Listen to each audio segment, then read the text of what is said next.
नमस्कार दोस्तों, मैं राहुल शर्मा आप सभी का स्वागत करता हूं निर्णय आइज के प्लेटफॉर्म पर। अमेरिका के राष्ट्रपति ट्रंप को यह बात समझ में आ गई कि दुनिया को दबाने और धमकाने के लिए टैरिफ जो शब्द है बड़ा शानदार है।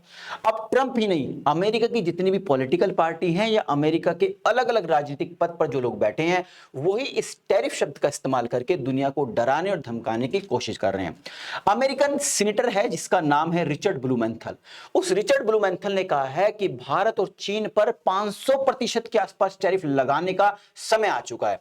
इससे संबंधित मैं और अन्य सीनेटर मिलकर कानून लेके आने वाले हैं जिसमें अमेरिका के राष्ट्रपति ट्रंप साहब हमारा सपोर्ट करेंगे और जल्द ही भारत पर आपको 500% टैरिफ देखने को मिलेगा।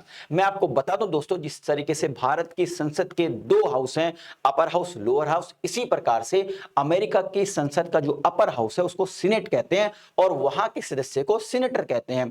तो अमेरिका के अंदर नॉर्मली बहुत सारी पॉलिटिकल पार्टी है, लेकिन दो बड़ी पॉलिटिकल पार्टी है, एक डेमोक्रेटिक पार्टी और एक रिपब्लिक पार्टी। जो सीनेटर है जिसका नाम मैंने बताया रिचर्ड ब्लूमेंथल, ये बेसिकली डेमोक्रेटिक पार्टी का सदस्य, यानी घोर विरोधी है डेमोक्रेटिक पार्टी किसकी, ट्रंप की पार्टी रिपब्लिक का। लेकिन उसके बावजूद भी इसने फुल सपोर्ट किया ट्रंप का टैरिफ के नाम पर। समझ रहे हैं, जब देश की बात आ रही है तो सारे एक हो गए, जबकि घोर विरोधी हैं ये डेमोक्रेटिक और रिपब्लिक वाले। इसने कहा कि ट्रंप भी हमारा इसमें मदद करेंगे क्योंकि भारत लगातार रूस से सस्ते दाम पर कच्चा तेल खरीद रहा है। अगर भारत नहीं रुका तो भारत पर 500% टैरिफ लगाना ही होगा, क्योंकि भारत सस्ते दाम पर जो तेल खरीद रहा है रूस से, रूस उस पैसे का इस्तेमाल यूक्रेन के साथ वॉर में कर रहा है या फिर इनडायरेक्ट वे में नाटो के साथ कर रहा है। तो भारत को रोकना होगा, अगर नहीं रुकता तो इन पर 500% टैरिफ लगा दिया जाए। अब ये जो क्रूड ऑयल वाला खेल है ना दोस्तों, कच्चे तेल का, ये आज से नहीं है, ये लगभग 3.5 साल पहले इसकी शुरुआत हुई। मैं आपको बता दूं दोस्तों, भारत अपने टोटल रिक्वायरमेंट का 85% कच्चा तेल दुनिया के अलग अलग देशों से खरीदता हुआ है, और इसमें खासकर अमेरिका और सऊदी अरब। लेकिन 3.5 साल पहले घटना होती है, वो घटना थी रशिया यूक्रेन वॉर की शुरुआत हो जाती है। अब जैसे इस वॉर की शुरुआत होती है तो पूरी दुनिया, खासकर अमेरिका और यूरोपियन कंट्री, रूस का हुक्का पानी बंद कर देते हैं, यानी उस पर बहुत सारे सैंक्शंस यानी प्रतिबंध लगा देते हैं। अब अपनी अर्थव्यवस्था को गिरते हुए देख रूस ने भारत को फोन लगा दिया, क्योंकि भाई पुराने दोस्त हैं दोनों देश।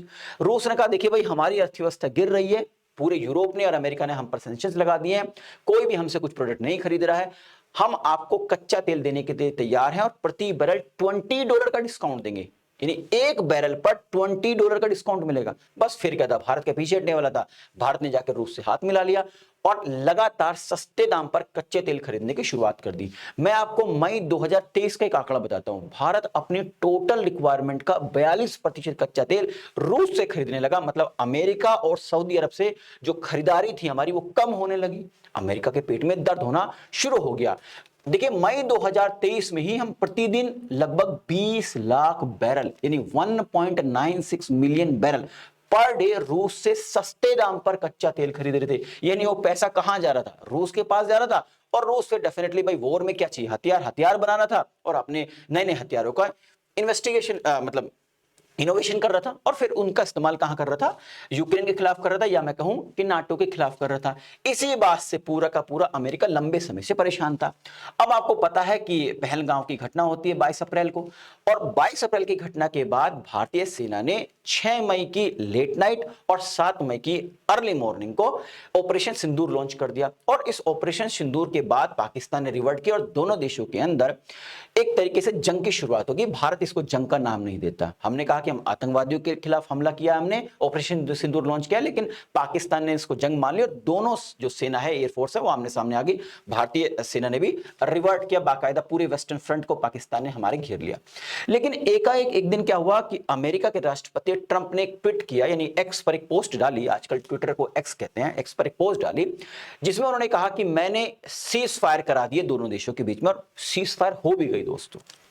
अब यानी कि अब इसी सीज फायर का हवाला देते हुए जो सीनेटर है जिसका नाम है रिचर्ड ब्लूमेंथल, इसने कहा है कि युद्ध रुकवाया हमने भारत पाकिस्तान के बीच में, भारत की मदद करते हैं हम कम ही टैरिफ लगाते हैं भारत पर, उसके बावजूद भारत रूस से कच्चा जो तेल है वो सस्ते दामों पर खरीदता है, और रूस फिर इस पैसे का इस्तेमाल कहां पर करता है, यूक्रेन वॉर में करता है, यानी नाटो के विरोध में ये पैसे का इस्तेमाल हो रहा है। तो अब समय आ गया है, या तो भारत को हमारी बात मान लेनी चाहिए कि रूस से सस्ते दाम पर तेल ना खरीदे, या फिर भारत पर 500% टैरिफ लगा देना चाहिए। और इसके लिए मैं एक कानून लेके आऊंगा जिसके कानून बनाने में मेरे अन्य सदस्य भी यानी अन्य सीनेटर भी मेरे साथ में है। मैं आपको बता दूं दोस्तों, इस समय भी भारत प्रतिदिन 1.78 मिलियन बैरल यानी कि 1 मिलियन में आपको पता है 10 लाख नहीं, लगभग 18 लाख बैरल प्रतिदिन कच्चा तेल रूस से इंपोर्ट कर रहा है और सस्ते दामों पर कर रहा है। आपको मैं बता दूं दोस्तों, अगर मैं बात करूं अप्रैल महीने की, अप्रैल 2025 के, तो अप्रैल 2025 में जो हमें रूस से कच्चा तेल मिल रहा था उसमें एक बैरल की जो कीमत थी वो थी $71.83। जबकि जो हम अन्य देशों से खरीद रहे हैं, सऊदी अरब, अमेरिका से, तो उसकी कीमत है $82.15 पर बैरल। आपको मैं बता दूं दोस्तों, 2023-24 की जो पहली छमाही थी उसमें लगभग हमारी जो तेल कंपनियां हैं उनको $3.3 बिलियन की बचत हुई, कमाई हुई। अब वो कमाई भारतीय लोगों को क्यों नहीं मिल रही वो एक अलग मुद्दा है, लेकिन इसी बात से नाराज हैं ये रिचर्ड ब्लूमेंथल। कहता है यार हमें रूस को भी फायदा हो रहा है, रूस उस पैसे का इस्तेमाल यूक्रेन वॉर में कर रहा है और भारत भी फायदा उठा रहा है, और हम खामखा भारत की मदद कर रहे हैं। हमने देखो जंग छिड़ने से बचवा दी है, वरना दोनों देशों के बीच में परमाणु बम चलते, मतलब हमारी कोई वैल्यू नहीं है। ऐसा जो है रिचर्ड ब्लूमेंथल ने कहा है, और उसने बाकायदा भारत को नहीं, चीन का भी नाम लिया कि इन दोनों देशों पर ही 500% के आसपास टैरिफ लगना चाहिए।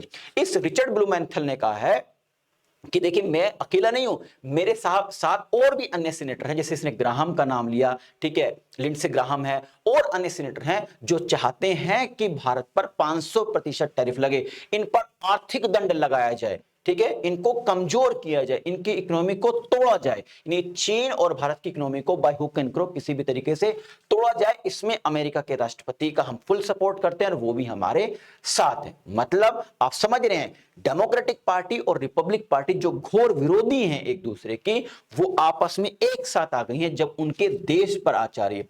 और हमारे देश की स्थिति आप सभी जानते हैं कि किस प्रकार हमारी पॉलिटिकल पार्टीज काम करती हैं, चाहे वो पक्ष हो चाहे वो विपक्ष हो। तो हमें सीखना चाहिए इन देशों से कि अमेरिका किस तरीके से अपने लिए और अपने लोगों के लिए काम करता है। तो आई थिंक इस वीडियो के माध्यम से जो इन्फॉर्मेशन मैं आप तक पहुंचाना चाहता हूं वो पहुंच गई होगी दोस्तों। जाने से पहले एक इन्फॉर्मेशन और देता हूं, अगर आप यूपीएससी का आपने प्रीलिम्स दिया 2025 का और आपको लग चुका है, क्योंकि आंसर की अब सबको पता ही है कि आपका प्रीलिम्स निकलने वाला है, तो मेंस के लिए क्या किया जाए, तो निर्णय आपके लिए लेकर आया है मेंस सूत्रा प्रोग्राम। यहां पर दोस्तों डेली बेसिस पर लाइव क्लासेस होंगी, इसके अलावा 90 प्लस लाइव क्लासेस होंगी, इसके अलावा जो 50 से ज्यादा जो सेशन होंगे वो आंसर राइटिंग के होंगे, जो कौन कराएगा, ऑफिसर्स और यूपीएससी टॉपर्स के माध्यम से कराया जाएगा। इसके अलावा जो मेंस का करंट अफेयर्स है वो निर्णय आईएएस की फैकल्टी के द्वारा किया जाएगा। मेंस टेस्ट सीरीज भी अवेलेबल है, यहाँ पर mains question and model answers भी आपको प्रोवाइड किए जाएंगे, मेंटरशिप्स वाला फीचर्स भी है। तो ये सब आपका मेंस सूत्रा प्रोग्राम में अवेलेबल है। लेकिन मेंस सूत्रा प्रोग्राम प्लस भी अवेलेबल है, जिसमें आपको टेस्ट सीरीज तो प्रोवाइड की जाएगी, आंसर राइटिंग भी कराई जाएगी, इसके अलावा आपकी कॉपी भी चेक की जाएगी, ठीक है, कि कहां पर आप गलती कर रहे हैं। तो आप इनमें से कोई भी प्रोग्राम ज्वाइन कर सकते हैं। इस वीडियो के डिस्क्रिप्शन में लिंक दी गई है, उस लिंक पर क्लिक कीजिए, सिंपल से स्टेप्स को फॉलो करते हुए आप इस प्रोग्राम को ज्वाइन कर सकते हैं दोस्तों। अगर आपको वीडियो पसंद आई है तो लाइक और शेयर करना ना भूलें, ताकि मुझे एक मोटिवेशन मिल सके इस तरह के कंटेंट बनाने के लिए। चैनल पर पहली बार आए तो सब्सक्राइब कीजिए और बेल आइकन को प्रेस करना ना भूलें, ताकि जो भी मेरी लेटेस्ट वीडियो आए उसका नोटिफिकेशन आप तक पहुंचता रहे। दोस्तों आप सभी का जुड़े रहने के लिए बहुत बहुत शुक्रिया। अगर इस वीडियो का पीडीएफ चाहते हैं तो इस QR कोड को स्कैन कीजिए, मेरे टेलीग्राम से जुड़िए, वहां पर इस वीडियो का पीडीएफ आप सभी के लिए अवेलेबल है। बहुत बहुत शुक्रिया, नमस्कार, जय हिंद दोस्तों।